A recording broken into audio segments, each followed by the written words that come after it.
Hey, howdy, y'all. How's it going, my friends of the Friends of Good Health? That's a very obscure Golden Girls reference, sorry.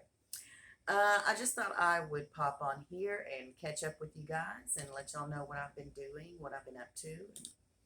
Not much, really, but I haven't been making very many videos lately, although I have been posting quite a bit on my community page on my channel here on YouTube. So if you're interested, you can pop by there and see those pictures. And yeah, come here, say hi. Oh, here's my sweet little baby, Vincent, Prince Vince. Yeah. He's very, very spoiled. Very, very rotten. Yes, he is. Definitely. So I made a few little notes here to try and remind me because I have like brain fog for real.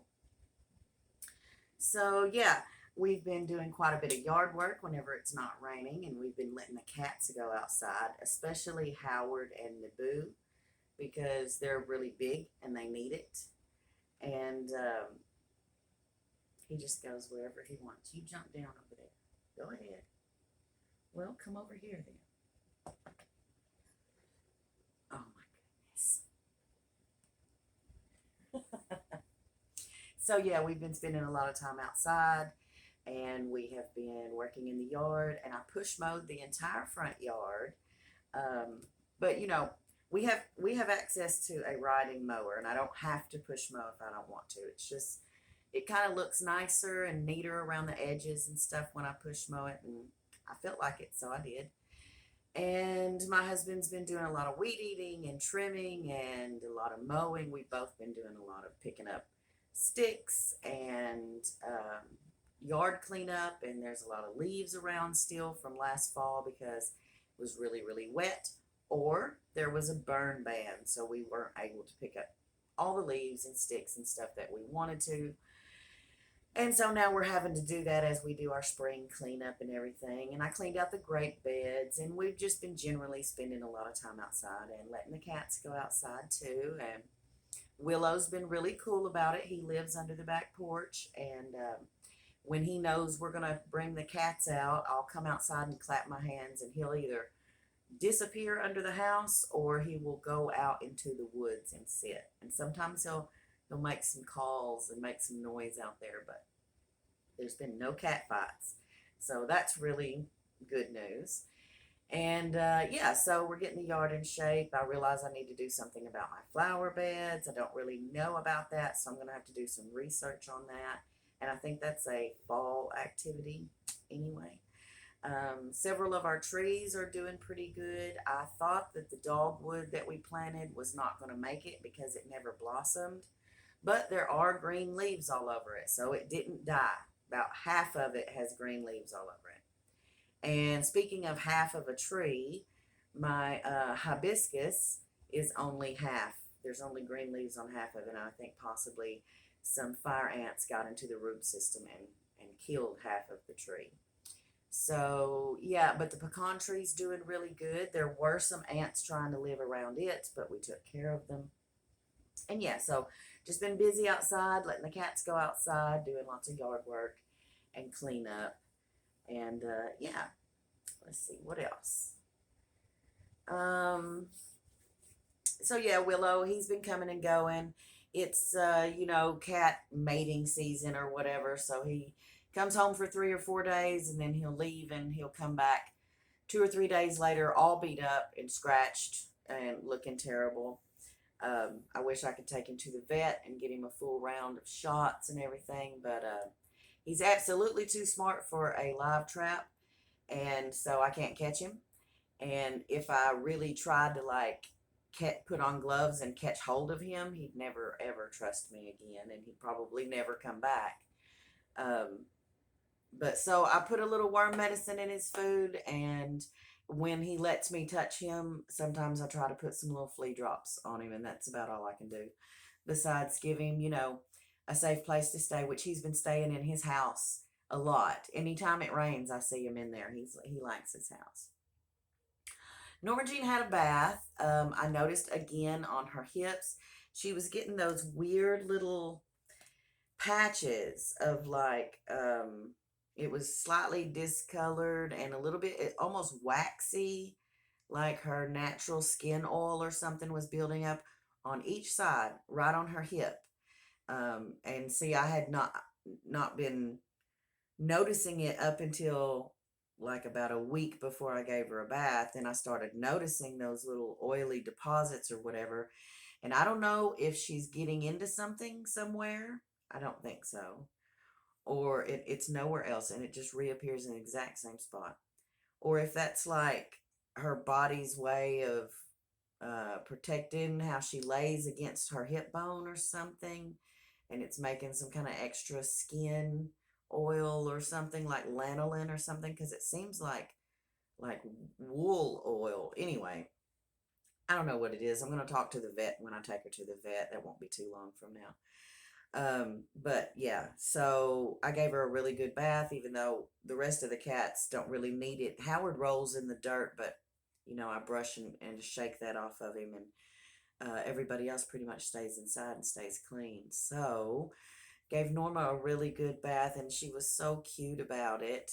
And I made sure the water was really, really warm, and so she enjoys it because it's real relaxing to her, and I'm very gentle with her. And when she was drying off, so I opened the front door and I made her a little padded area to lay right there in the warm, bright sunshine because I picked a bright, sunny day to do it on.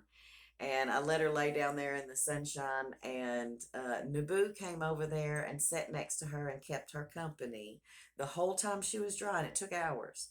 I come over there and brushed her, and encouraged her hair to dry. But yeah, he just hung out right there with her most of the day, right there in that little sunny spot until she got all fluffy dry and moved out of the sun and went to bed.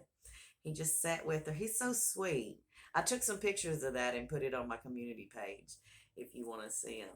So yeah, she got her bath and tolerated it really well. And then Naboo was her little buddy. Well, I guess I don't know if he thought she was, I don't know, weak or sick or hurt or something, but he guarded her the whole time she was wet until she got dry. So cute. He's so sweet. Okay, so I went shopping. I found a lot of great stuff, just regular grocery shopping, but I've been trying to cook a little bit differently with lots more fish and chicken, lots less beef and pork, lots more fresh vegetables and fresh fruit, and a lot less canned goods and frozen goods, and just less comfort food and more like fresh spring, summer fare soups and salads and sandwiches and stuff, and fish and, grilled fish and shrimp and uh, different stuff like that. So I found some really nice produce, but it wasn't at Walmart. Now, generally, I shop at Walmart for convenience. For one thing, I know it like the back of my hand. There's three different ones that I use. They're all super Walmarts of varying size and quality, and they're all generally basically the same distance from my house, about a half an hour from my house. So I almost always go to Walmart. I almost buy every single thing I need for my home, groceries and just every single thing. Um, all the paper goods, all the household cleaners, all the cat food and litter, just everything we need, I will buy at Walmart. And I don't think that's a good thing. I think that I should diversify my purchasing power more. And so I've decided to try and buy the majority of my meat, fruit, and vegetables, my fresh meat and fresh produce, and some dairy and stuff like that at a local grocery store instead of going to a super Walmart. So that's what I did, and I was very pleased. And I found really great produce. I found strawberries as big as my fist, and giant green grapes, and lots of other stuff that I didn't get it because I knew we'd only eat so much, fresh produce before it would go bad. But yeah, I was pleased. They had a smaller selection, like they didn't have 16 different kinds of apples and 9 different kinds of potatoes. They had a lot smaller selection, but the stuff they did have was what I wanted and was of high quality and in a good shape, it wasn't too green and it wasn't past ripe. And yeah, so I was really glad, and I'm going to try and do that more. I'm going to try to shop at places that are not super Walmart. It just seems like it's a monopoly, and it's one of those things like if you only shop there, soon that will be the only place to shop. So, oh yeah, I have news. The airline did reimburse me, or I am in the process of getting my reimbursal from the airline for my canceled flight. So, yay. Uh, a tiny bit of faith and humanity restored there. Also, my friend was able to get not completely, but almost completely reimbursed for the for the B&B. And although we did lose a little bit of money, it wasn't much. So we were both getting reimbursed for our what we were out for our little vacation that never happened. And we are tentatively, hopefully, planning a meetup in January. So we're going to try and meet up in January of next year. But that's just far in the future and still in the works. So I don't really have any news on that front. But just that we got our investment back, and I'm not so put off of traveling that I'm never going to do it again. We are going to try and redo in January if we can. Oh yeah, I wanted to share this with you guys. I know it's probably backwards because of the way this is flipped, but I read this book. I got it for Christmas, and I never got around to reading it for quite some time. And now I read it. I started, I don't know, 4 or 5 days ago. I picked it up and could not put it down. It was fantastic. Loved it. Uh, it's it's right up there with some of my very favorite King books. It put me in mind of Wizard and Glass and The Wind Through the Keyhole. The very much fairy tale type stories of his, and I loved it. I loved it. I've been keeping up with a lot of the new work. The um, what was it, like Billy Summers and the Mr. Murder, and there was like a line of those like detective-y ones, and then the one If It Bleeds, and yeah, I read quite a few of the more recent ones, and although they're good stories, and I mean that's why I read Stephen King, because they're good stories. This is called Fairy Tale, a novel. Oh my gosh. It's like it's like the classic King I fell in love with, like Wizard and Glass. I keep mentioning that because it's my very favorite. It's part of a series. You have to read the series to understand it. But oh my gosh, that is my very favorite book, and it's the only book I've ever had such a strong emotional reaction to. Like I remember I was like I think I was a teenager. I think I was like 17 or 18 or something, and I maybe a bit younger than that. And I read that book, Wizard and Glass, and oh my gosh, I cried. Actually, teardrops dripping on the pages, and I'm all reading the book and being like, oh my God, young love. But to this day, I've never had such a strong emotional reaction to a book, and it was so good, and it was such a dark fairy tale, and I've always been attracted to dark fairy tales, and this is such a dark fairy tale, so classic. And yet he referenced a lot of popular culture and a lot of like, oh, just literature and movies and shows and things like the Spinal Tap. These go to 11, and then something about The Walking Dead, and then something about um several different books or movies or shows or something that I had seen or knew about. And I love it when I get that. I don't always get that in pop culture. I'm not always um, keeping up with everything, and I got everything, and it was really good, and it felt fresh and exciting, and I wanted to stay in this world. It reminded me of The Talisman, the collab with him and Peter Straub where they did the Talisman, and then there was a follow up to it. I can't remember the name of the follow up to the, but there was a sequel to that, part two or something. It happened years and years later, but yeah, it reminded me of the world they're in the Talisman. It reminded me of the world they're in Wizard and Glass. It reminds me of like the Gunslinger's world, but it's not. It's something of its own. You know, this there are other worlds than these. This was a good one. I enjoyed being here, and I will read it again. Um, so yeah, it's good to see Steve's still on top of his game, able to produce this glorious fiction that I love so much. And let's see, what else I got on here? I think I'm almost done. Oh, I did a weigh in. I didn't record it or anything. I'm still in Wonderland, about 198. A little bit between, I'm fluctuating, pound and a half, but about 198.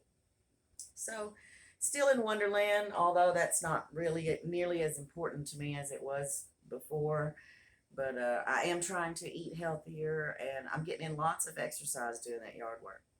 So I just wanted to touch base with you guys and tell you guys what's been up, what I've been doing, and I haven't been posting a whole lot. I just haven't been picking up the camera. The cats are still doing cute stuff. There's still lots of pretty flowers. Lots of things are going on in my little quiet world, but I've just been kind of being in the moment and enjoying them. And I noticed myself hanging onto my phone a lot and watching a lot of YouTube shorts. And although I don't consider it really like screen time when I have something going in the background, like lately I've been listening to cooking shows. Justin Wilson, the Cajun chef. My goodness, that man uses a lot of salt. But I love to listen to him talk. And I remember my mom used to watch that when I was a kid, and I love that show. And so I'll just have like a playlist of his running, or I've been watching Jacques Pepin. I think that's the way he's a French chef. And I love his show, even back to the old Today's Gourmet back in the 70s and 80s up until just really recent one when he's, a very old man and he's still cooking it up. I love it. Love his show. And I still learn things from both of those dudes every time I listen and pay attention. But they're just droning in the background.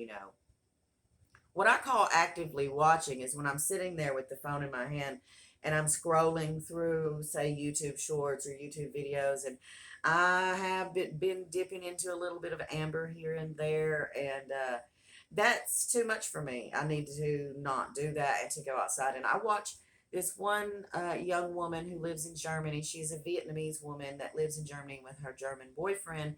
I love her shorts. I'm not going to butcher her name, but anyway, she does a lot of videos about just her lifestyle there in Germany, being a Vietnamese, the culture shocks, the intercultural couple stuff with her and her boyfriend, just being a foreigner living in Germany, learning German, and how, I find it really interesting. And she decided to limit herself to 45 minutes a day screen time, and she made some funny jokes about it, how her boyfriend had the code to her phone so she couldn't unlock it herself. And she was trying to do this for lots of good healthy reasons. And I was like, that is a damn fun idea. I think I'm going to limit my screen time too. But this just includes like YouTube. I'm not really talking about when I'm emailing or texting, or like I said, when the phone is sitting in the windowsill playing a cooking show in the background while I'm cooking supper. I don't really consider that screen time, but I'm going to spend less time just scrolling because I caught myself doing it for more than 2 hours. I sat there and was just like looking for more than 2 hours and watched a couple videos and was just looking, and going, branching off, going down this rabbit hole and the other, and looking in the comments and reading everybody's comments, seeing what they had to say, making my own comments, just getting in there. And I looked up and it had been like 2.5 hours since I sat down and started doing that. I am totally not wasting my life doing that. It's gorgeous spring outside. The sun is shining. The birds are twittering. I shall go out there and enjoy it. I wanted to do this outside, but the sound's really bad, and actually it's hot and muggy today. And so, yeah, and there's these little bugs that have hatched out. I don't know what they are. They're tiny little black bugs, and apparently they all had tiny little white wings, which all fell off all over the place. The porch is covered with them. Um, and so all these little black bugs and their little white wings are drifting all around right now. So that needs to settle before I go outside and hang out there very much, because I don't want that stuff sticking to me. It's gross. Some kind of little swarming insect. It'll pass. You know, that happens from time to time. Whole bunch of bugs do something and leave something behind, and then they go on with their business. As long as they don't bite or try to invade the house, too bad. I'm cool with it. So anyway, I just want to catch up with you guys and just say hi, tell you what all I've been doing. Feel free to let me know what all you've been doing down in the comments. We'll have a nice long chat. Thanks for joining me, and until next time, y'all be sweet.